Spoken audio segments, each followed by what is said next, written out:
Hello and welcome, everyone. This is Tracy Una Wagner with Versatile Inspirations, and I'm coming here today to talk with you about working with fantastical beings, one of my most favorite things to talk about. We'll give you a couple minutes just so we can set up and grab yourself some tea. I'm drinking a magical mint magic by Celestial Seasonings, and it is an herbal blend, so it is caffeine free. It's fantastic and it's so cute. Did you see the little unicorn on it with the wizard? It's so cool, magical, which is what we're going to be talking about today. So if you want to run and grab yourself some tea, or just run real quick and do a quick little errand or something, no problem. I'm just going to get things set up here for real quick. Just make sure everything is recording and going well so we can get that on YouTube. All right. Looks like everything is good. All right. So thank you again. This is Tracy Una Wagner with Versatile Inspirations, and today we're going to be talking about working with fantastical beings, or the elementals. I'm going to screen share and we will get started.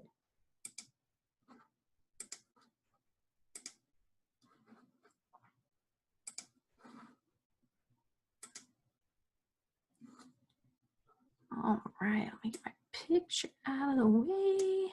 There we go. Perfect. So working with the fantastical beings or elementals, whichever you prefer. So to work with elementals, it's kind of nice to have a little bit of a background on the chakras.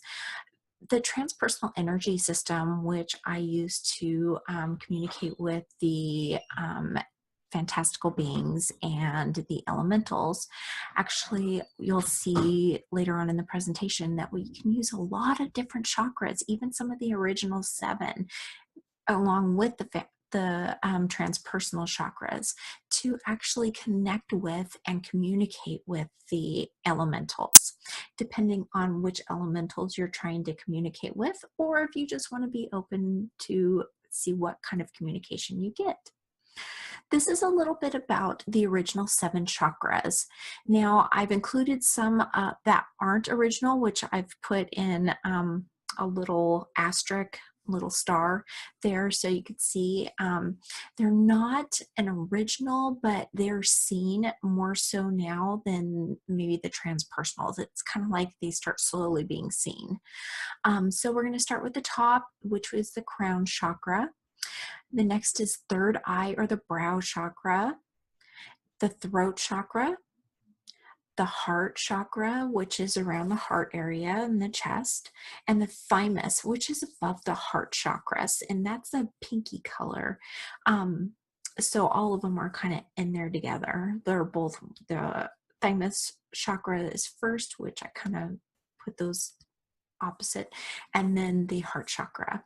Next is the solar plexus chakra, which is about your navel area, maybe a little bit higher or lower depending on yourself. The navel chakra. Now, some people are seeing a navel chakra, which some people don't. Some people just see the solar plexus or the sacral, but some people are seeing in between those two a navel chakra as well. And then about 2 inches below your solar plexus chakra, and maybe just about an inch or a little bit under from the navel chakra, is the sacral chakra, which is an orangey color you can see. And down below that, right at the base of your spine, is your root chakra. Now, these are more of the transpersonal chakras, the chakras that are not necessarily in the energetic body, the body that's within your physical being, but these are on the outside, with the exception to the causal in some cases. So if you want to know more about the transpersonal chakras, there is a YouTube video on the transpersonal chakras at my YouTube channel. So the top, about 12 inches or so above the head, is a stellar gateway. The next one is a soul star, which is about 6 inches or so above the head. The causal chakra is about 4 inches above the head. It was within the head cavity. It was inside during, like, when the head was elongated, whether it was in Lemuria or Atlantis, even in Egypt and some other places, and in some tribes. Even some people still do the cranial elongation, and usually done when they're babies, but that causal chakra would be within the cranial structure for people with longer head shapes. The soul self is within the center of the chest. This is the one that could be with the original 7, the main chakras within the energetic body. And the only reason I don't put that there is because the soul self is actually tethered to our spirit self, which is our higher self. But it's within the center of our chest. That's our spark, our divine spark that is within. And it is somewhere around your heart and your thymus chakras, somewhere in there. So you've got all 3 of those, perfect triangle. You've got all 3 of them in there in your center of your chest. Now, hands and feet, I also did not put in the main chakra category or the original 7, because hands and feet, you don't necessarily have to have physical hands and feet for this. This is a very etheric or a very divine, energetic hands and feet.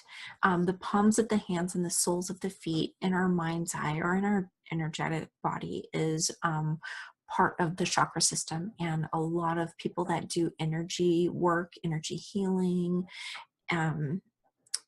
energy clearing, anything that has to do with energy, then the hands and the feet actually send and receive, and can do a lot of things with your hands and feet chakra. Also, the Earth Star. The Earth Star chakra is 6 inches within the Earth's crust. So that's down below your feet, or if you're sitting, down below that sit bone, or your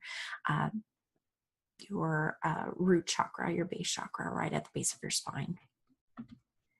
So the major chakra system so far that we're seeing, and there again, there's more always to come, and these are just the major ones. Now, during times past and present, some chakras are known more so than others. And so you'll have some pop up that were maybe minor chakras within the body or on the outside of the body, and those may become part of the major chakra system as well. So what are fantastical beings or elementals? Well, there's tons and tons of them. Some are elves, mermaids, unicorns, pegasuses, sea nymphs, fairies, gnomes, sprites, and animals and plants can be categorized as those as well. Elemental is of nature. It's pertaining to the agencies, forces, or phenomena of physical nature, of relating to, or of the nature of the 4 elements: earth, water, air, and fire, or any of them, any of the elements. An elemental is a mystical being described in the occult and alchemical from around the time of the European Renaissance. That would be nice if I could speak today. Some things that you can feel during the times that the elementals are around, or when you're working with the elementals, is a healing, closeness to nature, pure Gaian wisdom, pure earthly wisdom, playfulness, childlike activities, and more. Creativity. Oh my gosh, there's just so many things that you can work with the elementals or the fantastical beings with. So fantastic means extravagantly fanciful or incredibly great.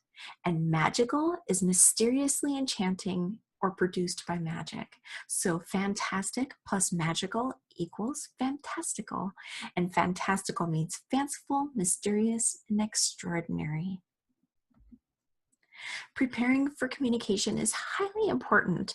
Um, there again, it just brings you into awareness, back to yourself, back to your soul self, and just prepares you for being calm and allowing that communication to go freely.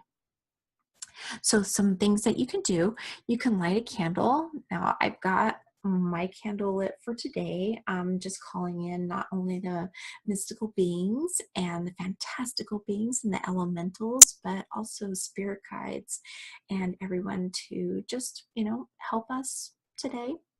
And this actually is called Magical Snow Flurries. So I thought that was a fun one to light for today. So you can use candles, prayer. You can set an intention, which it can be as quick or as easy as just saying, I would like to speak with the unicorn energy today. Anything. Have a journal, paper and pen, or other note-taking device nearby. You can even take your phone and hit the record and just kind of speak what you're seeing, feeling, being told, and who's there.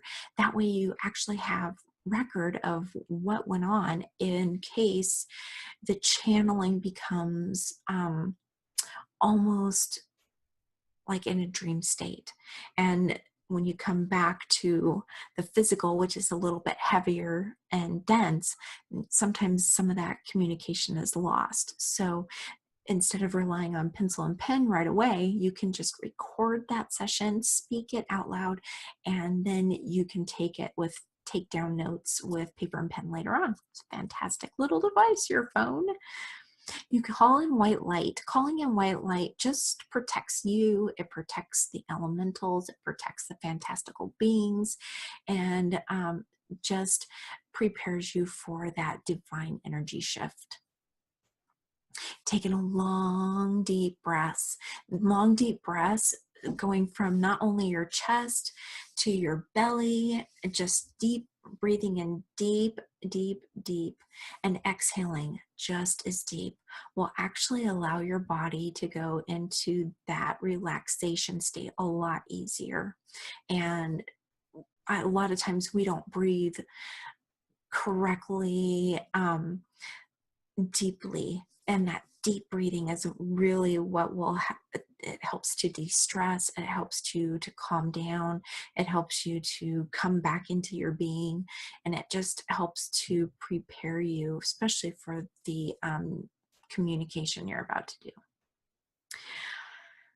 Two things. One, have faith. Have faith as small as a mustard seed, which moves mountains. Jesus said that, and it is so true. When we doubt the messages that we receive, or we doubt that these beings and these energies exist, then it's harder for us to communicate because we don't believe it. And so having just that teeniest of seeds, that mustard seed of faith, that not only are the energies real, but the communication you're receiving from them is just as real and pertinent. It is actually from your higher self that is communicating, because we are the number one thing connecting with your soul self, which is tethered and connected to your spirit self.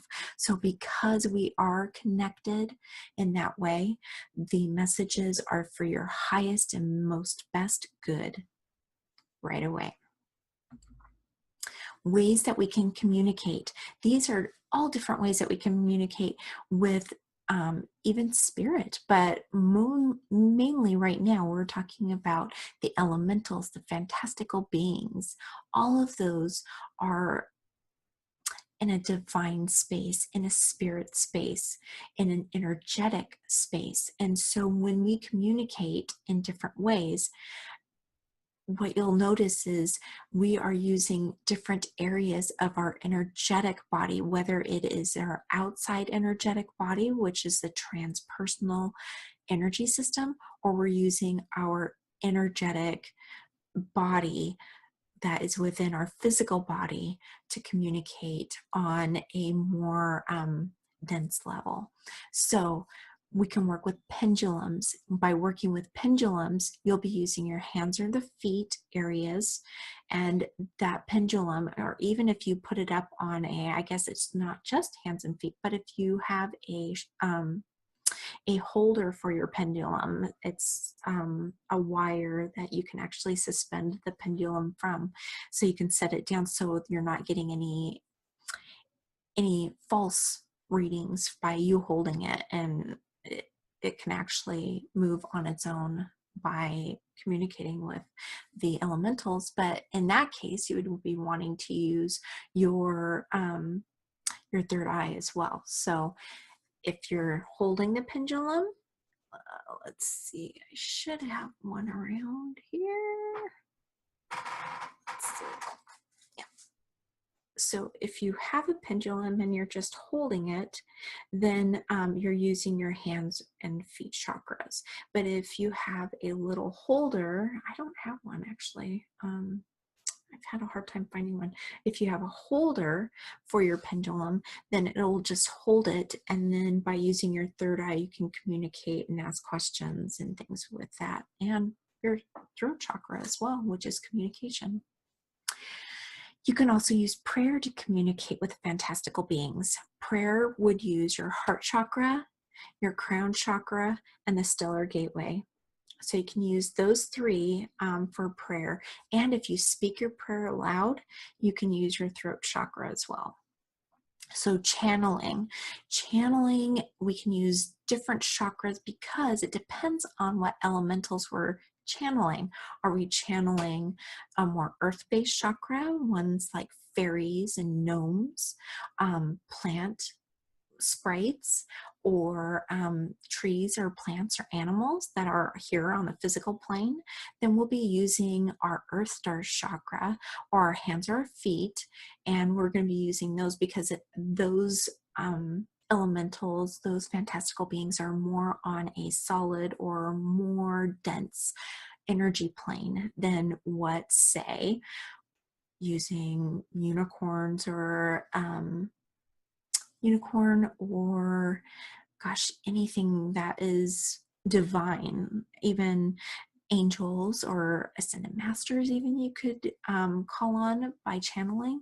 And in that case, you could use your heart chakra, your throat chakra, your third eye, your crown, and the stellar gateway. Channel journaling or writing, either one.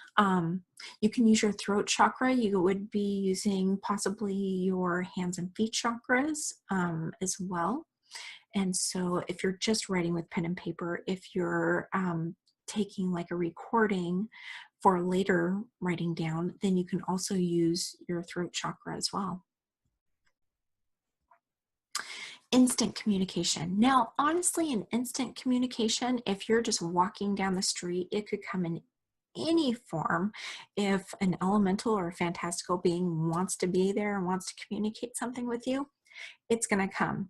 And if you're open to it, you're going to get those messages in any form. And during that time, you're probably going to be tapping into either the Earth Star chakra or the stellar gateway, or you're going to be using the combination of the Earth Star chakra, your heart chakra. Really, it's actually your soul self that you'd be using, and the stellar gateway. Once you make that complete pillar, you're actually grounded and you are open for communication in both ways, from the earth and from the divine cosmos. But you're also, the instant communication, if you're sleeping, you could be using your third eye as well, because it's almost like movie pictures within that that intuitive, dreamy state. If you're receiving pictures or you're receiving imagery that you are needing to interpret or needing to get messages about, you're going to get dreams. You're going to have dreams, and they will stay with you. Same with the heart chakra. If you just have a feeling that an elemental is trying to tell you something, you're going to get that feeling in your chest that I need to listen to this intuitive hit. Tapping into your transpersonal energy system. There again, you're going to be tapping into the Earth Star chakra, which is inside Mother Gaia, or the Earth's crust, and the Stellar Gateway, which is the gateway to the cosmos. Also, because you've already reconnected or are in tune with your soul self, you're already connected with that strong pillar of energy that will actually receive communication from any and all elemental beings, fantastical beings, and the like. And remember again, faith as small as a mustard seed can move mountains. Jesus said that, and it is so true. Just remember to keep those feelings of faith and hope and trust, and know that those messages are coming to you for a reason. Now, just as starting or beginning a session, it's really important to end sessions of communication. There are many different ways. It can be really quick, just so you can get on with your day, but just by giving thanks, just saying, thank you so much for coming and for letting me know that information. Say thank you to whomever or whatever comes forward. Let the light begin to fade. If you just want to start coming out of that trance-like state or that channel session, just start seeing the light, that bright white light that we began with, just starting to fade and coming back to this more dense world.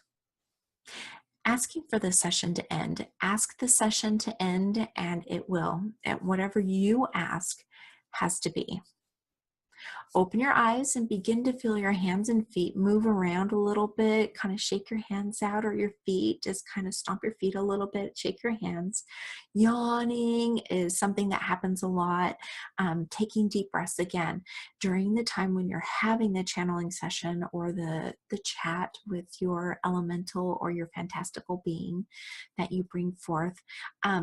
Your breathing may end up starting to be just kind of in your upper chest again. Start by thinking again about taking deep breaths. The deeper the breath down in your belly, even, you'll be able to start coming back to yourself.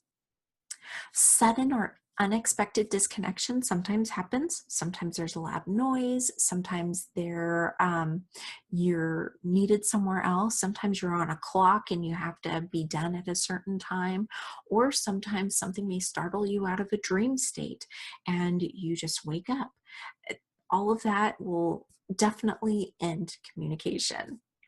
Cutting cords and ties. If there is a cord that is attached to an elemental, if you work in that way, by attaching cords to the earth or up into the cosmos, you can start receding those back down into your soul self, or wherever you start your links, lines, cords, or whatever it is, just bringing those back into yourself and for disconnection. Like I said, bringing those cords, lines, and links will actually be not just severing those ties, but bringing them back, and so that you can absorb that energy that you expelled for taking out into the universe, the cosmos, or down into Mother Gaia, down into the center of the earth. Back into your heart or soul space, wherever it started from. That's how you end sessions of communication. Thank you so much. I hope that was helpful. It was a lot of fun. I really had a lot of fun. Let's see here if I can get into...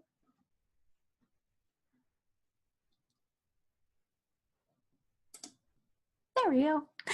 Thank you so much for joining me today. It was so much fun talking about one of my favorite subjects, communicating or working with fantastical beings or the elementals. Take care. Have a wonderful day. And as always, I'm sending you and yours love, light, and eternal blessings. Take care.